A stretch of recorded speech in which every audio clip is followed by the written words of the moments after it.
Putain.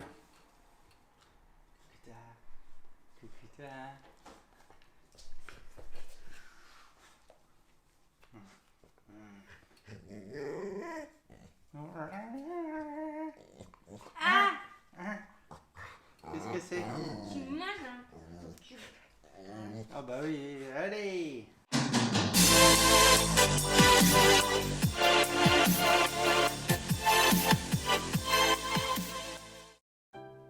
Ouf. C'est bon, t'as fini ton beurre? T'as fini ton beurre? T'as fini ton beurre? Allez, casse-toi.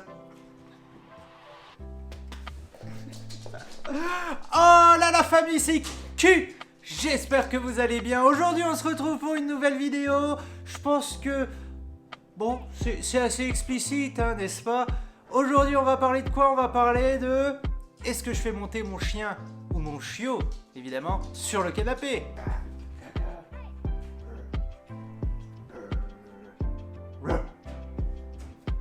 Ouah. Alors oui, j'ai déjà fait des vidéos sur laisser entrer son chien, son chiot dans la chambre, laisser dormir sur le lit, etc.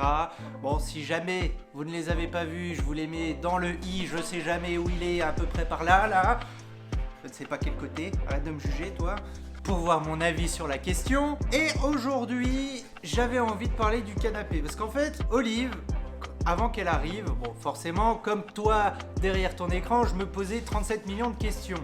Et sur Google, avant qu'elle arrive, les deux premières choses que j'ai voulu chercher, c'était quoi? C'était le chien ou le chiot dans la chambre, le chien ou le chiot sur le canapé. Entre tout ce que j'entendais, tout ce qu'on me disait, les avis, machin, Julie et moi, ce qu'on se disait même entre nous, je savais pas quoi faire. Je savais pas si je devais laisser la doudou à 2 mois là en arrivant, si je devais la laisser monter sur le canapé ou alors si je devais la laisser rentrer dans la chambre.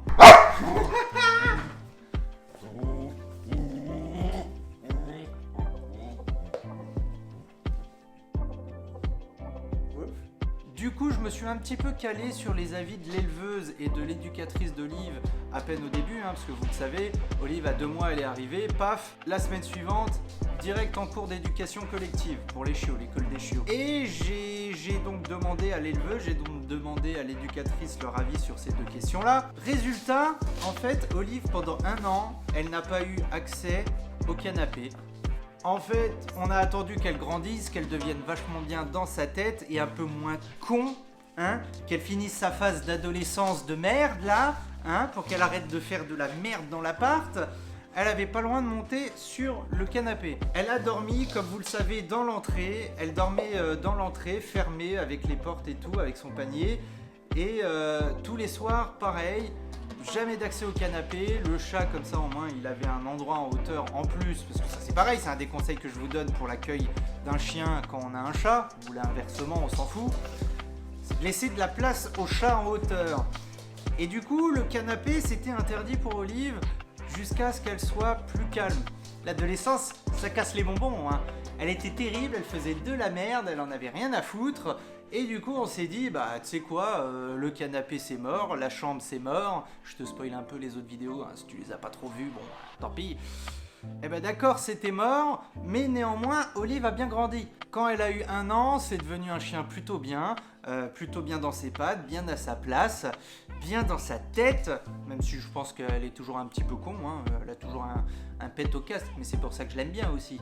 Face à ce bon comportement d'Olive de façon générale, on s'est dit qu'on allait lui donner un avantage supplémentaire qu'elle n'avait pas avant, c'est-à-dire l'accès au canapé. Je viens de te résumer la vidéo en entier en te donnant un peu mon avis sur la question avec ce qu'on a fait avec Olive. C'était pas compliqué, c'est chiot jusqu'à l'âge adulte, niet, ta place c'est au sol, la place d'un chien c'est au sol. Et par contre, bah, vu que tu deviens cool, bah tu sais quoi, on va être plus cool aussi avec toi et t'as le droit de passer des bons moments aussi sur le canapé. Et le lit, ça commence un petit peu, on l'a laissé monter 2-3 fois, pour ceux qui ont vu les stories sur Instagram, vous l'avez vu, on a laissé monter Olive. Et ça, j'en reparlerai, je ferai aussi une vidéo sur le sujet parce que ça peut être un peu rigolo. Et donc, je vous conseillerais quoi? Je vous conseillerais en fait de pas vous emmerder au début, de ne pas donner accès aux chiots au canapé. Pourquoi? Parce qu'en fait, tous les conseils que je vous donne depuis le début de la création de la chaîne, c'est en gros quand le chien il est tout jeune, quand il est chiot, quand il est ado, c'est de serrer la vis. C'est-à-dire de mettre des règles claires, nettes, précises et non dérogeables. Jamais. Il ne faut jamais déroger aux règles qu'on met en place. À partir du moment où on déroge à la règle, il n'y a plus de retour en arrière possible. Bon, c'est pas 100% vrai, hein. On peut revenir en arrière, mais il faut quand même une certaine logique. Et pour moi, la logique, en fait, c'est que un chien jeune, c'est un chien tout fou. On lui met en place des règles plutôt simples. Tu dors à cet endroit constamment, toutes les nuits, au même endroit, que ce soit dans une cage, que ce soit dans une entrée fermée, dans un lieu clos. Tous les soirs, tu dors à cet endroit-là. Tous les jours, tu n'as pas le droit de monter sur le canapé. C'est comme le fait d'attendre avant de manger. Je te mets les croquettes dans la gamelle. Tu attends que je te donne l'ordre mange. Voilà. Tout ça, c'est fait pour que le chien, le chiot, grandisse, pour être bien dans sa tête, pour respecter des règles simples. De toute façon, tu connais mon avis sur la question. Quand tu as un chiot qui arrive, si tu lui laisses faire tout ce qu'il veut, tu lui laisses toute l'attitude pour faire absolument tout ce qu'il veut, le bordel, monter partout où il veut, sauter partout, monter sur le lit, aucun respect de la vie de l'être humain. Bon, tu sais aussi que j'ai plus de respect pour la vie du chien que pour la vie de l'être humain. Mais il vit chez toi, c'est pas l'inverse. Donc il faut qu'il comprenne quand même certaines règles. Et le fait de ne pas donner des règles, d'en avoir rien à foutre, en général, de tout ce que j'ai pu voir sur les dernières années, ça n'a pas un résultat foufou, quoi. Alors qu'au contraire, quand tu mets des règles, t'as un chien berger australien qui peut être complètement taré, mais qui quand même écoute bien, est bien dans sa tête et devient un bon chien comme tout le monde le veut. Moi, c'est ce que je te conseille de faire. Chiot ado, tu lui interdis, voilà. Contrairement au chat, le chat il a le droit de monter sur des trucs. Toi, tu restes par terre, ta place c'est dans le panier, c'est à même le sol. Déjà qu'on est sympa, on te laisse dormir où tu veux la journée. Pour qu'un chiot grandisse bien, il faut des règles et il faut respecter ces règles, il faut une logique et tenir cette logique. Et le chien, quand il sera adulte, il sera bien dans sa tête, il sera tout content. Et une fois que ton chien est bien dans sa tête, bien à sa place dans la famille et n'est plus destructeur, et ben là, tu lui accordes des choses en plus. Tu lui accordes des petits... C'est comme des petites récompenses, quoi. T'es un bon chien, et ben je te récompense en te laissant aller sur le canapé. Comme ça, on va faire des câlins sur le canapé. Allez, où t'es belle, où t'es belle, où t'es belle. Eh, c'est pas une vie rêvée, ça? Je te jure. Je pense que j'ai à peu près tout dit, hein. On va se quitter sur ces images plutôt jolies, plutôt sympathiques.